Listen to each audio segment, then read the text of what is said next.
한덕수 전 국무총리가 오늘 SNS에 김문수 후보를 응원하고 지지하는 마음으로 내일 사전 투표하겠다고 밝혔습니다. 조용히 계시다가 갑자기 SNS를 했는데 뭐 이재명 후보를 상대로 이제 비판하는 글을 올리면서 사전 투표하겠다 이랬는데 이분이야말로 내란 혐의로 지금 출국 금지된 상태라는 사실이 밝혀졌는데 이런 메시지 내는 속내는 뭘까요? 응원하고 지지하는 마음으로 사전 투표를 하면은 도움이 될까 이 생각이 첫 번째 들고 최근에 이제 말씀하셨다시피 이제 출국 금지됐잖아요. 우리 한덕수 전 총리님 이 덕수옹께서는 이래서 대선에 출마하려고 하셨구나 그 생각이 들어요. 예, 그리고 최근에 김문수 후보가 이제 만나거나 지지를 선언한 사람들이 이제 손학규 전 대표, 이낙연 전 총리, 그리고 뭐 이명박 전 대통령, 박근혜 전 대통령, 한덕수 전 총리 뭐 이런 분들이잖아요. 제가 이 선거판에는 또 이제 원로들의 지혜와 지지도 필요한데 도대체 평균 연령이 몇인 거야.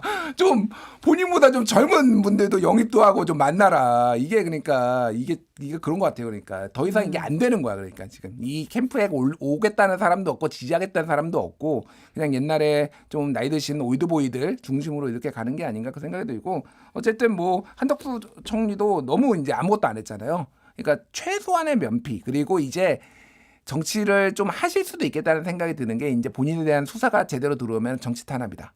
이런 식으로 조금 이제 한 자락 깔려고 지금 하는 게 아닌가 그 생각이 딱 들더라고요. 이낙연 전 총리 합류에 대해서는 민주당에서는 굉장히 이제 좀 분노하고 비판하는 분위기더라고요. 저도 분노하고 비판해요. 예, 그러니까 이낙연이라는 정치인이 걸어왔던 아버지부터 본인까지 2대에 걸쳐서 민주당 뭐 이재명이 싫은 거 이해하는데 이게 그러면 그동안의 민주당의 역사 다른 것도 아니고 내란을 일으켰고 그거에 대해서 선을 긋지 않은 김문수 후보가 그러니까 이게 어느 누구였더라? 마이너리티 리포트 비유를 썼더라고요. 이재명과 다가오지 않은 실현되지 않은 범죄를 막기 위해 현재의 범죄자와 손을 잡았다. 이게 뭐 예지몽도 아니고 이런 식으로 우려가 뭐 됐을 수도 있죠. 이낙연 전 총리 입장에서 비판 그동안 해왔으니까. 그런데 그거를 다른 사람이 아니라 김문수 사실상 윤석열의 아바타 뭐 배후에 있다 뭐 이런 얘기도 나오는데 그런 걸 손잡는다? 아마 이낙연 전 총리를 지지하시는 분들이 꽤 될 거예요. 그런데 아마 안 따라갈 겁니다. 그래서 민주당도 그것 때문에 세게 비판을 한 거라고 보고 오늘 그 새미래 민주당 그 비례 1번이었던 양소영 옛날에 대학생 위원장인가 그분도 탈당 선언했거든요. 그러니까 이거에 대해서 그 당에서도 지금 납득을 못 하고 있다. 네. 지금 경찰이 한 전 국무총리, 최상목 전 경제부총리도 출국 금지 조치하고 이상민 전 행안부 장관의 출국 금지 기간을 연장했습니다. 지금 보면 국무회의가 열렸던 그 대접견실 그리고 대통령 집무실 복도 CCTV를 확보한 거에서 확인을 해봤더니 그간의 진술과 다른 수상한 정황이 포착됐다. 뭐 언론 보도로는 뭐 문건을 봤다, 뭐 검토하는 장면이 있었다 이런 보도도 지금 나오고 있는데, 그러니까 이때까지의 진술은 쪽지를 보지 않았다, 뭐 저기 멀리서 슬쩍 봤다, 뭐 이런 진술을 했었잖아요. 예. 좀 더 적극적인 행위가 담겨 있는 그 수상한 정황이 있다 이런 걸로 지금 추정되고 있죠. 그러니까 뭐 한덕수 총리를 비롯해서 다 말렸다라고 주장을 해왔잖아요. 그러니까 근데 이제 적극적으로 말린 정황은 없고 열심히 이제 논의를 하거나 같이 포고령이나 뭐 이런 개헌 문건들을 봤다라는 게 이제 나왔다라는 거예요. 언론 보도 이제 공식적으로 확인해 준 건 아니니까 근데 대체로 맞겠죠. 그러면은 이거는 그동안의 어떤 스탠스나 이런 거하고 굉장히 배치되는 거기 때문에 뭐 경찰에서도 이제 액션이라고 봅니다. 사실은 이거 더 빨리 수사할 수도 있었다고 보는데 지금의 수사하는 것도 뭐 그렇지만은 이거는 출국 금지를 해서 확인을 더 할 필요가 있다라고 보고요. 저는 이제 이게 CCTV만 있기 때문에 무슨 얘기를 했는지는 확인이 안 되잖아요. 음성은 안 들어가 있겠죠. 예, 음성은 네. 안 들어 있잖아요. 결국은 이거는 정권이 바뀌면요. 그 내부에서 그거를 본 분들이 또 있을 거예요. 그러니까 그거를 목격한 분들이. 그러면 그분들로부터 참고인이나 이런 걸로 해가지고 이제 무슨 말을 했는지 이런 것까지 재구성이 가능하지 않을까 그렇게 봅니다. 그래서 뭐 방금 말씀드렸지만은 한덕수 총리 우리 덕수원께서는 이것 때문에 그렇게 열심히 출마를 하려고 했구나 그 생각이 들어요. 근데 사실은 관건도 보면 이제 최상목 부총리가 받은 문건의 실물 하나 있는 거 그거잖아요. 그리고 보면 밑에 페이지에 8이라고 적혀 있었거든요. 네. 그럼 이거 한 장인데 8일 리는 없으니까 이걸 누가 추가로 받았는지 뭔가 더 그 안에 더 내밀한 뭔가가 있는 건지 이게 또 밝혀지는 것도 관건일 것 같아요. 그러니까 최소한 거표지 하나랑 목차가 있다라고 치더라도 앞에 5장은 더 있는 거예요. 그러니까 그렇죠. 최소 5장은 최소 더, 5장 더 5장은 있는 더 거죠. 있다라고 보면 될 것 같아요. 그래서 이거 이분들 말고 나머지 국무위원도 사실은 조사가 좀 필요한 시점인 것 같아요. 지금 뭐 대부분 아무 얘기도 안 하고 있으니 그러면은 이거 이제 복구를 해야죠. 그 앞에 뭐가 있었는지는 그 내부자들은 알 거 아니에요. 결국은 수사를 통해서 다 밝혀질 일이 아닌가 그 생각이 듭니다. 네. 그리고 경찰이 이제 박종준 전 경호처장, 김성훈 전 경호처 차장, 이광우 전 본부장에 대해서도 출국 금지 연장한다고 밝혔는데 이제 결국 이제 비아폰 원격 삭제가 문제인 거잖아요. 이거 누가 지시했을까?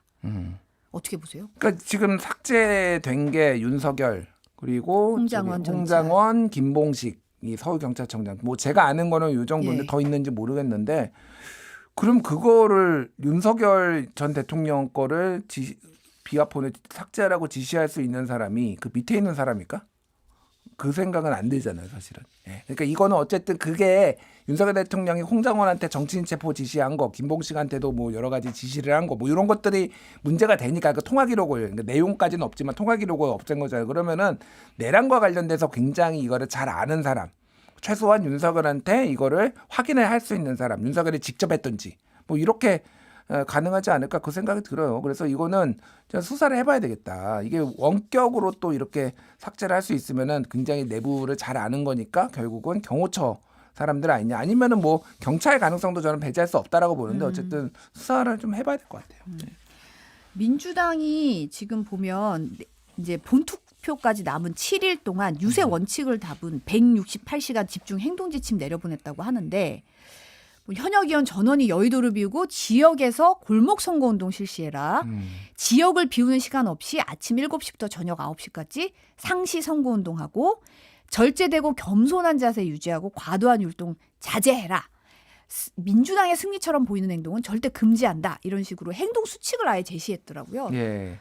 그러니까 뭐 소위 말하는 댄스 금지령 이미 뭐 이제 언론 보도로 얘기 나왔어요. 나왔죠. 현역 의원과 관련해서 그러니까 의원들은 좀 이제 자제하라 이런 거고 뭐 이제 마지막까지 긴장의 끈은 놓치지 말라라는 거죠. 그러니까 이제 보수가 막 다 결집하고 있는데 민주당 지지자들은 끝났다 이렇게 하는 거 할 가능성도 있으니 마지막까지 그리고 최근에 어쨌든 그 진보 지지자들 얘기를 민주당 지지자나 이쪽 보면은 약간 긴장하고 있기는 하더라고. 왜냐하면 최근에 지지율 격차가 많이 좁혀졌잖아요. 여유 있게 뭐 거의 막 그 지지난주까지는 한 20%포인트 차까지 막 나오고 그랬거든. 그런데 많이 좁혀졌잖아요. 지금 한 자릿수 안으로 네. 들어온 것도 꽤 있고. 여론조사 뭐 경우에 따라서 그러니까 좀 뭐 자연스럽게 그렇게 될 것 같아요. 예, 뭐 그래서 너무 축제 분위기로 가지 않는 게 저도 정무적으로 낫지 않나 그 생각이 듭니다. 네. 마지막 요거 보면 박주민 의원이 이제 최근에 대구 유세 현장에서 이재명 후보 지원 유세할 때 20대 차량 운전 하던 분이 이제 선거운동 방해하는 일이 벌어졌거든요. 영상 잠깐 보고 얘기하시죠. 왜 그러냐 그랬더니 여러분 이렇게 하는 거는 범죄예요. 여러분 이렇게 하는 거는 범죄예요. 여러분 이렇게 하는 건 범죄야. 이렇게 하는 건 범죄예요. 보내주세요. 그냥 보내주세요. 저렇게 하는 게 진짜 민주시민 맞습니까? 이 과정에서 이제 서너 명이 차에 끌려가다가 바닥에 넘어지면서 이제 인근 병원으로 이송되기도 하고 다치기도 했는데 지금 20대 남성 긴급 체포됐는데 검찰이 긴급 체포 불승인했다고 하더라고요. 이게 이제 유세 현장에서 저렇게 하는 거는 문제가 있잖아요. 그러니까 좀 걱정이에요. 이거 말고도 창원이었나? 창원에서 그 국민의힘 그 유세원이 민주당 유세원 폭행한 것도 있었어요. 그러니까 민주당 그 선거운동원 보면서 빨갱이다 그래가지고 항의하는 과정에서 네. 그래서 이게 뭐 시의원인가 그분이 뭐 맞아가지고 전치 2주 나온 것도 있고 그러니까 이렇게 하면 안 된다. 뭐 상식적인 건데 근데 이렇게 하는 분들이 있으니까 좀 너무 문제인 것 같아요 지금.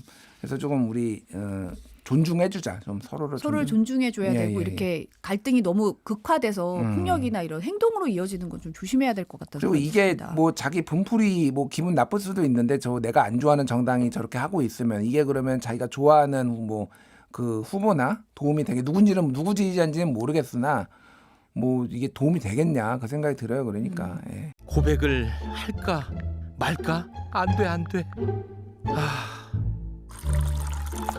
점심은 김치찌개냐 제육이냐. 진짜 별것 아닌 선택으로도 하루 기분이 왔다 갔다 하죠. 근데 어떤 선택은 기분이 아니라 나라의 미래를 바꾸잖아요. 내가 살아갈 세상 직접 선택하셔야죠. 6월 3일 최욱과 함께 제대로 한 표 찍어봅시다. MBC 라디오 대선 특별방송 최욱과 함께해요.